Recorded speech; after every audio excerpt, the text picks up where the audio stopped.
Hey guys, I'm going to do a quick special segment here because my AC has shut down twice now and I'm on the path for it to shut down again. So I've got a problem.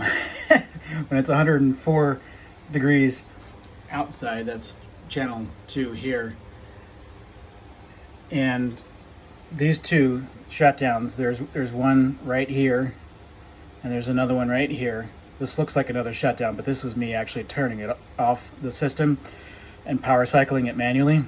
But you can see the common pattern here is when this yellow line reaches this gray line here, I have a shutdown. In fact, it's reached this point again, and I bet you I'm going to have another shutdown. So if I sum up the total amount of power being used, it's 2300 watts, which is right around 10 amps. So I've got a clamp meter here on one of the two legs going into the mini split, and because it's 240, I only need to measure one leg because the other leg is going to use the same amount of power. So the last shutdown I had occurred when this reached 10 amps, and the last two shutdowns, and it looks like I'm going to hit that again. And when it shuts down and restarts, that takes like 5 minutes, and the inside of the RV will rise a few degrees. So it's 82 inside now as a result of these shutdowns. It was previously 77, 78.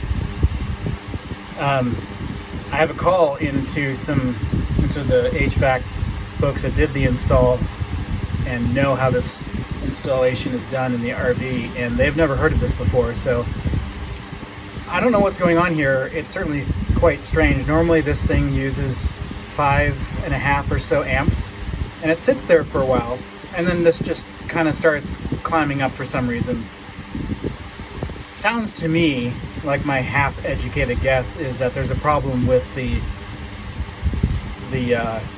refrigerant in the lines, where the compressor can't do its job, so it works harder and harder until it reaches its design limit. You know, if you look at the specs online, it says the max wattage draw, this is like 2,310 watts or something like that, somewhere in the 2,300 watt range. And that's exactly when this shuts down. So fortunately, it looks like I'm holding steady at like 8.6 amps and not creeping towards 10. So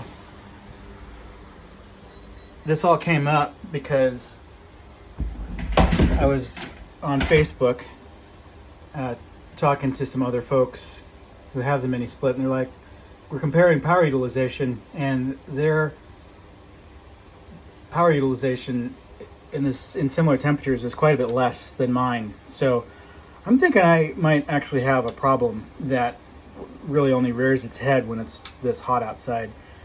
I've noticed excess consumption as compared to others. Before it didn't hit a shutdown, but today is the hottest that I've ever had this system exposed to. I'm hoping that I can get through today, and tomorrow is also supposed to be hot, but I'm waiting for that call. I'm probably going to need a technician to come out and do something, so this could get complicated. So that's that. The other thing I did just to make sure the system was functioning, and you're supposed to use a meat thermometer to do this, so I use this guy, and I measure the temperature right here in the middle, and I get this probe all the way inside, and I measure that temperature, and the difference should be above 13 degrees, should be more than 13 degrees Fahrenheit. I had a 16 degrees difference both here and in the bedroom, so it's functioning from that perspective. It's just that, when the air conditioning shuts down for a few minutes in these kinds of temperatures in an RV, yeah, it's 82 in here, the interior temperature is going to rise very quickly. So I'm going to post this video just like this as is, and we'll post an update video. I'm not expecting really to hear back from anybody until tomorrow, and I doubt really that I'm going to have a resolution tomorrow. So at some point I'll post another update video with my with my resolution. So one other thing that sort of occurred to me with the choice of the mini split here is that I don't have redundancy like you would with a traditional RV rooftop air conditioning system where you've got 2 or more rooftop conditioners, right? If one fails, you still have the other one. In this case, there's only one compressor, and when it fails, all of your air conditioning is out. So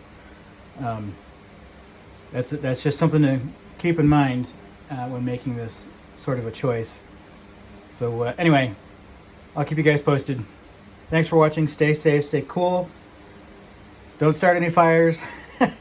Stay away from the fires. I hope everybody's safe. And stay positive. And enjoy.